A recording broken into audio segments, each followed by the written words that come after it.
Hi, everyone, and welcome to another episode of Ancient Warfare Answers with me, Murray, your weekly fix of ancient warfare for 10 minutes at least, if I can state a time, to take you away from whatever's happening in the real world.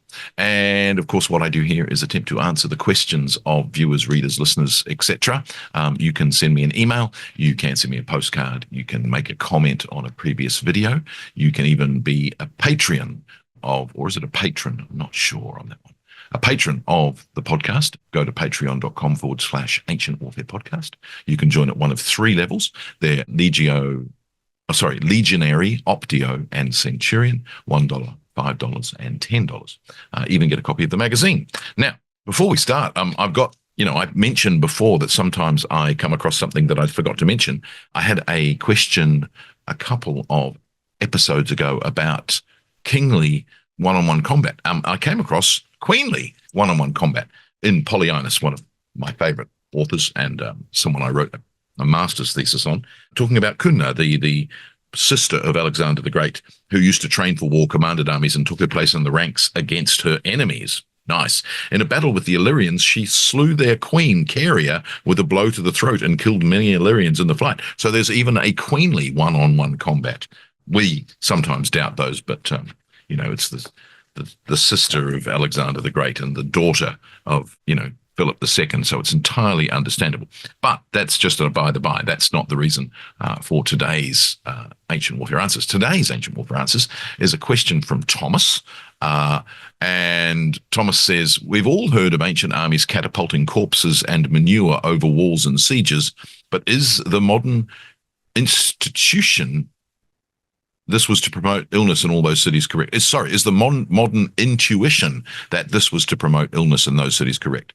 Are there any primary sources that state to fling corpses in order to make defenders sick, or was it more likely that to convince out of convenience for the attackers? Thanks so much if you choose to address. I do choose to address, and interesting you say that. There's no evidence anywhere of that idea, and most of my information today comes from this book, Adrian Meyer's Greek Fire, Poison Arrows, and Scorpion Bombs. The idea, of course, of sending a corpse over the battlements is the Mongols in 1346, I think it is. Gosh, did I read that right? I think I did. And so not at all earlier. Yes, Mongols sent a bubonic plague-ridden corpse over the walls of Kaffa, a Genoese fortress on the Black Sea. Prior to that, of course, and even at that point in time, no one had any idea about microbes or things like that, as you can see in the approaches to the bubonic plague and what the cure is. However, what you find in the ancient world is it's more of a matter of intimidation. So in 207 BC, when the Romans catapult the head of the Carthaginian General Hasdrubal into the camp of his brother Hannibal, it's not about making them sick. It's basically just to intimidate and send a message. You do, however, have evidence of the contagion of dead bodies, and sort of mentioned the siege of Amida.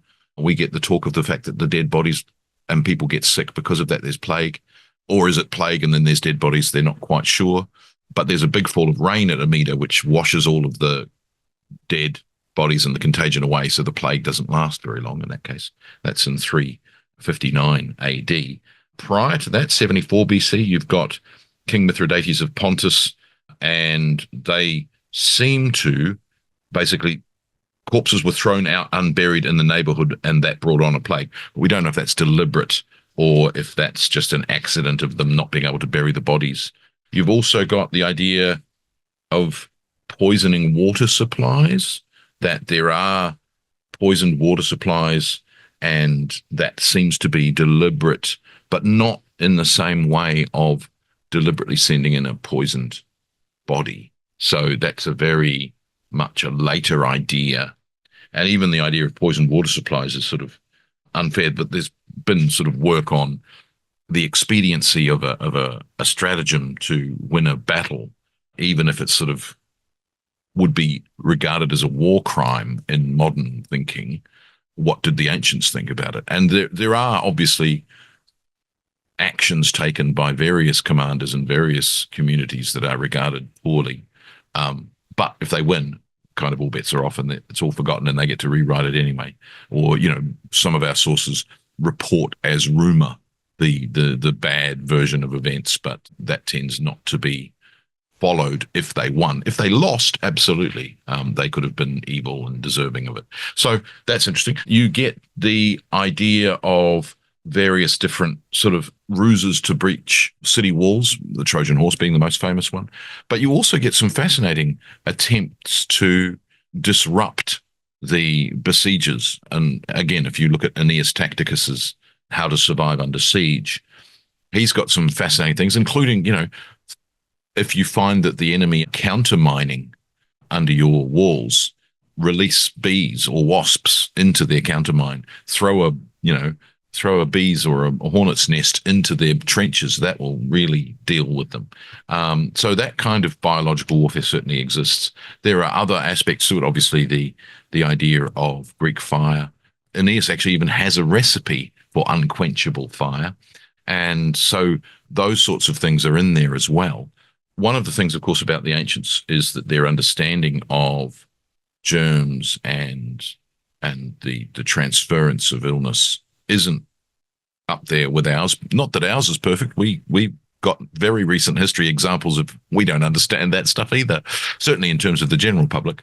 And so that idea that if I do that, then that will follow can be accidental, and it can be something that was, completely not the plan. It's one of the fascinating things of ancient warfare that they, in many, many ways, do things very similar. Again, when we talked about the causes and pretexts for war, very similar to the ancient world. And then in other ways, they're not.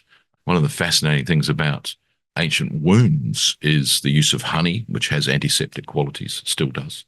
And to staunch blood flow, not just strips of cloth and things like that, but using cobwebs, which are very absorbent, who knew, to, staunch the flow of a wound. So those sorts of things. So, you make someone's wounded, you get a wad of cobwebs and you blam it in, and then you blam honey on it, and that takes care of it. It's fascinating. And again, when you look at some of the wounds that the ancient sort of skeletons that we've uncovered have survived, it's amazing that they survived it. Philip II's skull with the, axe wound to the eye. Oh, God.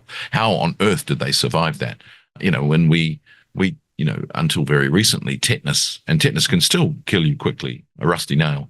And, we look at these things that the ancients seemingly survived. It's amazing that they survived at all, given that the mortality rate of some of their wounds that they suffer must have been horrific. I mean, Alexander wounded 7 times, including collapsed lungs and all sorts of things. It's amazing he was still standing. Anyway, I get away from the question, of course. I'm distracted and rambling to talk about, I don't think that there are some accidental ones. Of course, if you know of any, please tell us in the comments and we can address them. There is, again, I think I spoke in the last one about Polyaenus. I love anything where Polyaenus talks about something that people have forgotten. That's a poisoning of water supply. He talks about that. This is Cleisthenes. The besiegers found a hidden water pipe carrying a great flow of spring water into the city, and it was Eurylochus who advised the allies to collect a great quantity of hellebore from Antikyra and mix it with the water. Antikyra was the port in east of Kyra, where hellebore grew in great profusion. The Kyrens then became violently sick to their stomachs, and all lay unable to move. The Amphictyones took the city without opposition.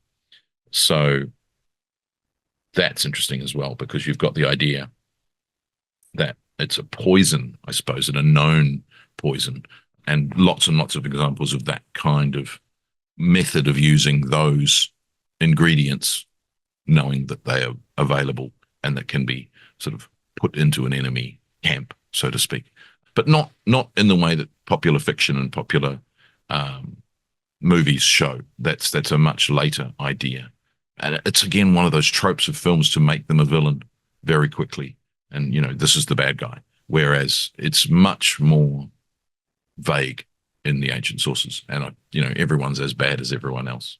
Anyway, that's probably less satisfying than you were after, but I hope that answers your question. Join me again for another Ancient Warfare Answers. Thank you. Bye.